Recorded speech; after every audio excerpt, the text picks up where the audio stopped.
स्वागत है दोस्तों आप सभी का सौरभ स्टडी पॉइंट में।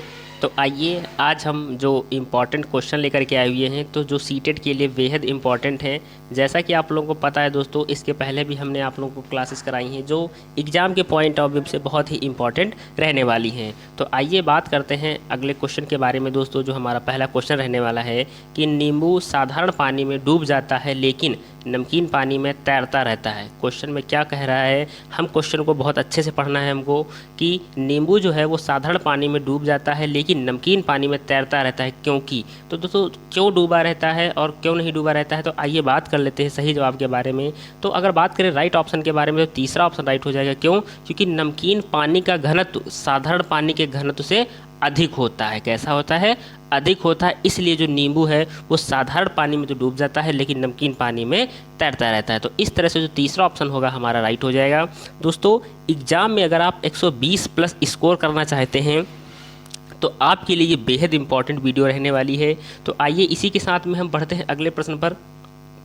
अगला प्रश्न हमारा क्या दिया गया है, और जो भी बच्चे जिन भी बच्चों का दोस्तों 20 अगस्त को एग्ज़ाम लगा हुआ है उनके लिए ये क्लास बहुत इंपॉर्टेंट है। मैं सीटेट के दोस्तों जो प्रीवियस ईयर के क्वेश्चन हैं मैं वही सारे क्वेश्चन आप लोगों को करा रहा हूँ, तो आपको एक आइडिया लग जाएगा कि किस तरह से क्वेश्चन पूछे जा रहे हैं। और जो रिपीट क्वेश्चन होते हैं, जैसा कि आप लोगों को पता भी है कि जो प्रीवियस ईयर के जो क्वेश्चन होते हैं वो बारी बारी से रिपीट होते रहते हैं। तो अगर आप 20 तारीख तक दोस्तों कंटिन्यू क्लास करते हैं तो आपको बहुत ही हेल्प मिलने वाली है एग्जाम में। तो आइए बात करते हैं अगले क्वेश्चन के बारे में। रक्त की जांच द्वारा किसकी उपस्थिति से मलेरिया की पहचान होती है? तो रक्त की जांच द्वारा किसकी उपस्थिति से मलेरिया की पहचान होती है? तो बात करें सही जवाब के बारे में तो चौथा ऑप्शन हमारा करेक्ट हो जाएगा। लाल रक्त कोशिकाओं में मलेरिया परजीवी के द्वारा, जिसको हम प्लाज्मोडियम बोलते हैं। प्लाज्मोडियम बोलते हैं दोस्तों, मलेरिया की पहचान होती है तो लाल रक्त कोशिकाओं में जो मलेरिया परजीवी के द्वारा हमारी पहचान होती है। आइए बात करें अगले प्रश्न के बारे में। अगला प्रश्न हमारा क्या दिया गया है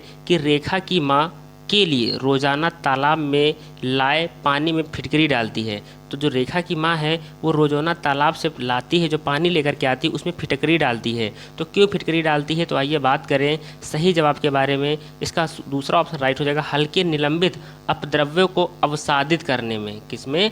अवसादित करने में। दोस्तों फिटकरी डालने पे जो इसके अंदर जो गंदगी होती है वो ज़मीन में बैठ जाती है और ऊपर जो पानी होता है वो साफ हो जाता है। तो इस तरह से जो दूसरा ऑप्शन होगा हमारा क्या हो जाएगा? करेक्ट हो जाएगा। आइए बात कर लेते हैं अगले प्रश्न के बारे में। अगला प्रश्न हमारा क्या रहने वाला है, तो अगला क्वेश्चन देखने को मिलता है कि के लिए मछली घर एक्वेरियम में हवा वाला पंप रखा जाता है। तो हवा वाला पंप क्यों रखा जाता है मछली घर में? जैसा कि आप लोगों को देखा होगा कि जो जार होता है, जार में एक हवा वाला पंप रखा जाता है। तो वो क्यों रखा जाता है? तो बात करें सही जवाब के बारे में तो तीसरा ऑप्शन करेक्ट हो जाएगा, अधिक ऑक्सीजन को पानी में घुलने देने से। क्यों? क्यों अधिक ऑक्सीजन को पानी में घुलने देने से जो दोस्तों इसलिए जो है वहाँ पे एक पंप रखा, हवा वाला पंप रखा जाता है। तो इस तरह से जो तीसरा ऑप्शन होगा हमारा करेक्ट हो जाएगा। तो दोस्तों उम्मीद करते हैं कि आप लोग को ये क्लास बेहद बहुत अच्छी लग रही होगी और इसी तरह के क्वेश्चन आपको एग्जाम में बारी बारी से देखने को मिलेंगे। तो आइए बढ़ते हैं अगले प्रश्न पर कि आरती एक पोस्टर पर एक बीमारी की रोकथाम से संबंधित निम्नलिखित सावधानियां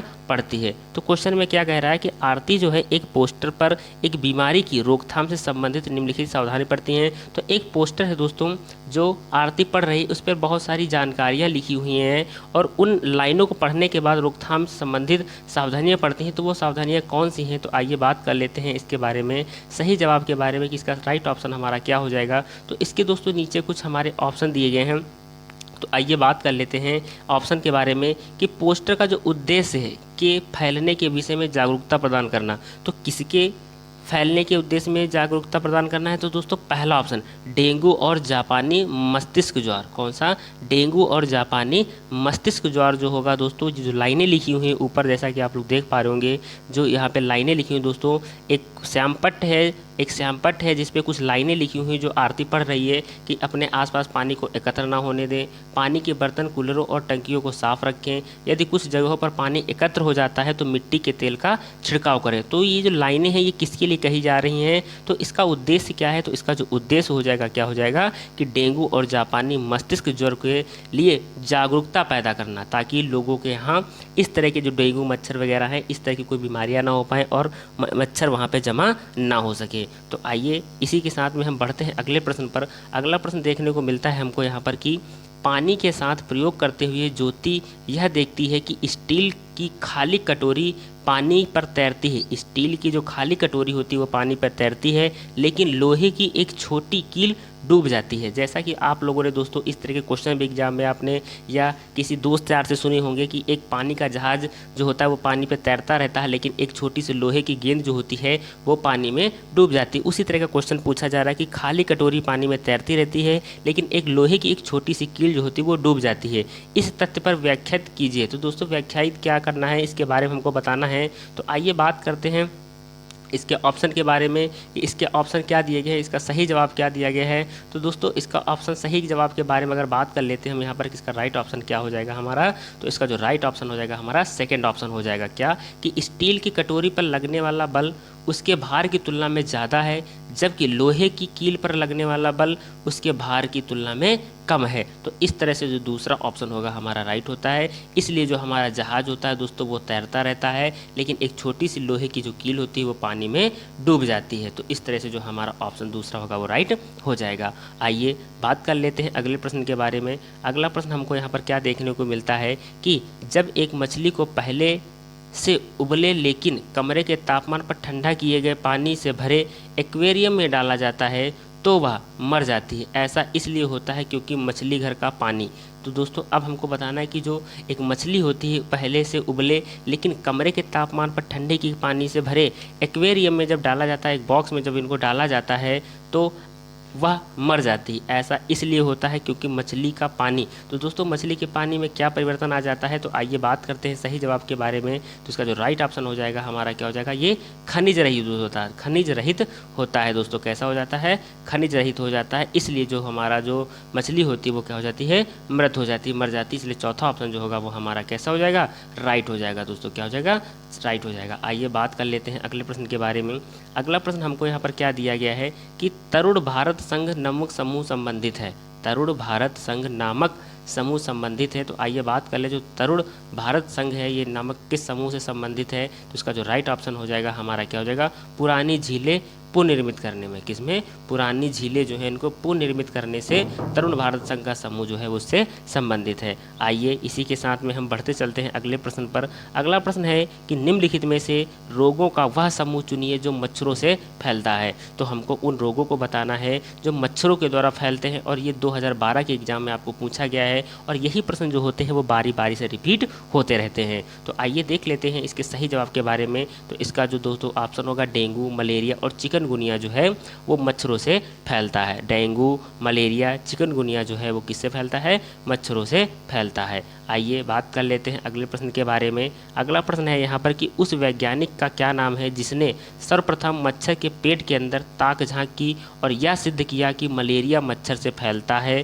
तथा इस अनुसंधान के लिए दिसंबर 1902 में चिकित्सक के क्षेत्र में नोबेल पुरस्कार दिया गया था। अब हमको बताना है कि जो मच्छर होता है, मच्छर के पेट के अंदर इन्होंने ताक झांक की और यह पता लगाया कि मलेरिया जो है वो मच्छर से ही फैलता है। तो इसके लिए उन्हें 1902 में पुरस्कार भी दिया गया, नोबेल अवार्ड भी दिया गया। तो वो कौन है, तो आइए बात कर लेते हैं इनके सही जवाब के बारे में। तो इनका जो राइट ऑप्शन हो जाएगा हमारा क्या हो जाएगा दोस्तों, करेक्ट ऑप्शन हो जाएगा रोनाल्ड रॉस को। किसको मिला था, रोनाल्ड रॉस को मिला था, नोबेल अवार्ड मिला था। तो इस तरह से जो पहला ऑप्शन होगा हमारा करेक्ट हो जाएगा। आइए बढ़ चलते हैं अगले प्रश्न पर। अगला प्रश्न दिया गया जैसा दोस्तों आप लोगों को पता है कि समय हमारे सीटेट के जो समय होता है उस समय में हमको पूरे क्वेश्चन को पढ़ना भी है, सारे क्वेश्चन अटेम्प्ट भी करना है और हमें उनका आंसर भी देना है। तो हमको अपने क्वेश्चन को बहुत स्पीड में दोस्तों पढ़ना है और उनको अच्छे से समझते हुए चलना है। एग्जाम में जो क्वेश्चन होगा वो बहुत ईजी पूछा जाएगा, बस आपको उसकी लैंग्वेज को समझना है कि उसकी लैंग्वेज क्या कह रही है। तो आइए देखते हैं अगला प्रश्न क्या है कि रजत ने अपने मित्र से कहा, मैं नहीं खेल सकता क्योंकि मुझे बुखार है, मैं कपकपी बुखार, सिर दर्द और अंत में पसीना आने के चक्कर से गुजरता हूँ। रक्त की जांच के बाद डॉक्टर ने मुझे एक कड़वी दवाई दी है। रजत किस रोग से पीड़ित हो सकता है। तो दोस्तों जो समस्याएं बताई गई, कपकपी हो रही दोस्तों, बुखार है, सिर दर्द है, अंत में उसको पसीना आता है, तो वो इन समस्याओं से गुजर रहा है। तो वो किस रोग से पीड़ित हो सकता है। तो आइए बात कर लेते हैं सही जवाब के बारे में। तो वो दोस्तों किससे पीड़ित हो जाएगा, मलेरिया से पीड़ित है। किससे पीड़ित है, मलेरिया से पीड़ित है। किससे पीड़ित है, मलेरिया रोग से पीड़ित है। आइए इसी के साथ में हम बढ़ चलते हैं अगले प्रश्न पर। अगला प्रश्न हमको यहाँ पर देखने को मिलता है कि क्वेश्चन में दिया गया है दोस्तों, हमको बहुत अच्छे से क्वेश्चन को पढ़ना है कि मृत सागर क्या है। क्वेश्चन दिया गया है कि मृत सागर क्या है। तो अगर बात करें मृत सागर के बारे में तो इसका जो राइट ऑप्शन हो जाएगा सेकंड हो जाएगा। ऐसा सागर है जो सभी महासागरों व सागरों से ज़्यादा नमकीन है। कैसा है, ज़्यादा नमकीन है, ज़्यादा लवड़ी है, इसलिए इसको हम लोग क्या बोलते हैं, मृत सागर के नाम से जानते हैं। तो आइए बढ़ते हैं अगले प्रश्न पर। अगला प्रश्न जैसा कि हम लोग देख पा रहे होंगे यहाँ पर अगला प्रश्न दिया गया है कि निम्नलिखित में से कौन सी बीमारी रुके या एकत्र हुए पानी से हो सकती है। अगर कहीं पे भी पानी इकट्ठा है या दोस्तों एकत्र है या रुका हुआ है तो उससे कौन सी बीमारी हो सकती है। तो बात करें सही जवाब के बारे में तो मलेरिया जो होगा इसका ऑप्शन राइट हो जाएगा। तो पहला ऑप्शन हमारा करेक्ट रहने वाला है। आइए बात कर लेते हैं अगले प्रश्न के बारे में।